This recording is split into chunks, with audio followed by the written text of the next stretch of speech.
بنص لفة جلاش بس ومعلقتين كبار من السوداني المحمص بعيدا عن أي تعقيد في الوصفات، بدون أي إضافات أو أي مكونات كتيرة أو أي زحمة. شوية جلاش يستحقوا فعلا إن احنا نضيع عليهم 5 دقايق من وقتنا.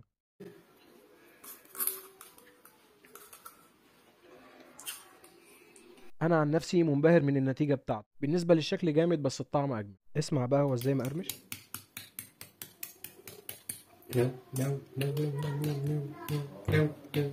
في البداية هتصلي على النبي، وعشان خاطر نحضر السيرب أو الشربات اللي هنسقي بيه الجلاش هتكون مجهز كوبايتين من السكر، عليهم كوباية من المية، ونشغل النار على درجة حرارة متوسطة لحد ما يبدأ يغلي. وأول ما يغلي كده هنديله تقليبة في السريع.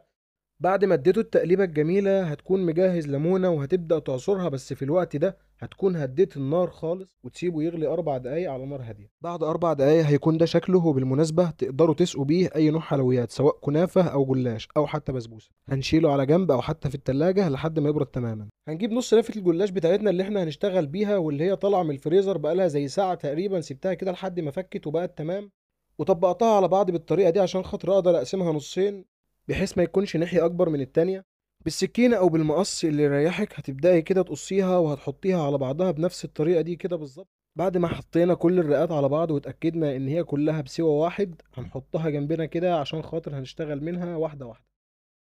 بعد كده هنجهز الحشوة بتاعتنا، واللي هي هتكون أي نوع مكسرات. بالنسبة لي أنا استخدمت 3 معالق كبار من السوداني المجروش وحمصتهم في الفرن كده تحميصة خفيفة، واديتهم فرمة في السريع كده بس ما نعمتهمش قوي.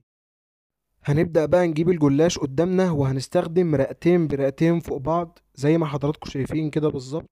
هنحط رقتين الجلاش قدامنا بالطريقة دي كده بالظبط اللي هو بالعرض، وفي وسطهم هننزل بشوية من السوداني اللي احنا طحنينه. حط بالكمية اللي انت شايفها مناسبة او اللي انت حاببها، مش هتفرق. بعد كده هنشوف اي حاجة نلف عليها كده الجلاش. انا بالنسبة لي ما لقيتش حاجة مناسبة اكتر من السياخ اللي احنا بنعمل عليها الكفتة او الكباب. هنلفه رول بالطريقة دي كده بالظبط.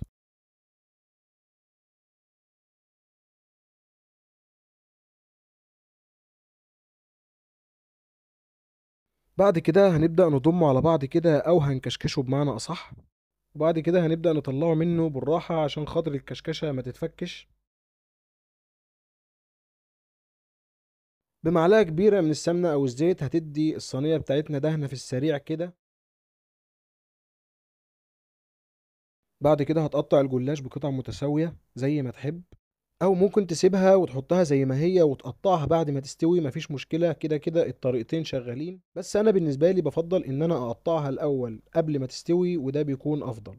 بعد ما تقطعها هترصها على طول في الصينية اللي مدهونة بالزيت أو بالسمنة، وهتكرر نفس العملية دي في كل الكمية اللي باقية من الجلاش، واللي هي نص لفة الجلاش أو على قد ما الصينية تاخد معاك. هي إن شاء الله عمرها ما هتاخد أكتر من نص لفة.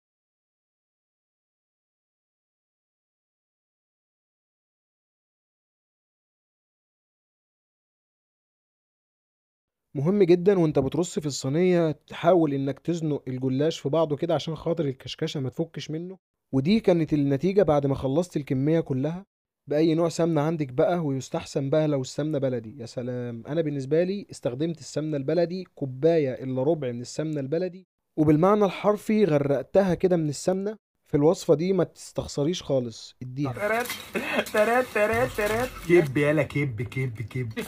وهتبدأي تميليها كده من كل الجناب بالطريقة دي كده بحيث ان السمنة توصل كل مكان في الجلاش بتاعنا. وتكون مجهز الفرن على درجة حرارة 180 وتسيبه يسخن قبلها ب10 دقايق قبل ما تحط فيه الجلاش الجميل بتاعنا ده لحد ما ياخد لون ذهبي من فوق ومن تحت جميل زي ده كده بالظبط. هتطلعه على طول من الفرن.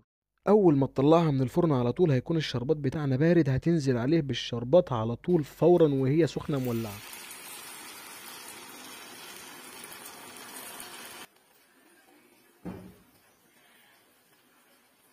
وتسيبها كده دقيقة تتشرب، وأول ما تحس إن هي خلاص بدأت تهدى كده هتبدأ تميلها على كل الجناب بحيث الشربات يوصل لكل مكان في الجلاش زي ما عملنا مع السمنة بالظبط.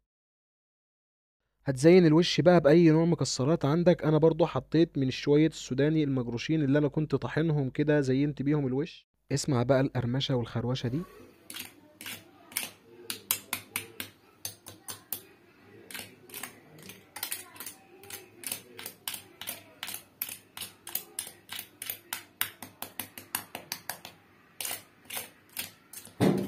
طلعت كده اول حتة وقسمتها نصين وقلت اجرب اشوفها هل هي مقرمشة فعلا ولا ايه، واكتشفت ان السوداني مخليها من جوه كده مليانة، مع ان انا ما حطيتش كتير، ومخليها ماسكة بعضها قوي.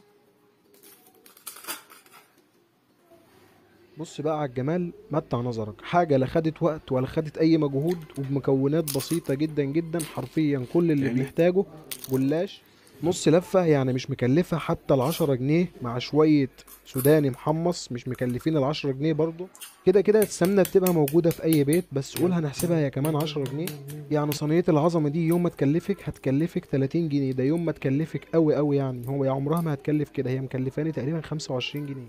انت لو بتشتريها من بره مش هتشتري القطعة اقل من 5 جنيه، وحاجة مضمونة انت اللي عاملاها لبيتك ولولادك.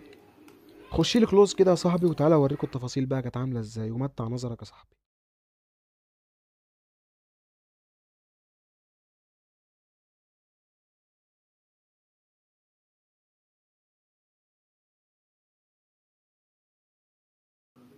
وبس، ودي كانت نهاية الفيديو بتاعنا، وما تنساش تعمل لي لايك وشير، وهستنى منكم الكومنت الجميل بتاع كل مرة. ولو لسه ما اشتركتش في القناة ما تنساش تشترك وتفعل زر الجرس لو عايز يوصلك كل فيديوهات.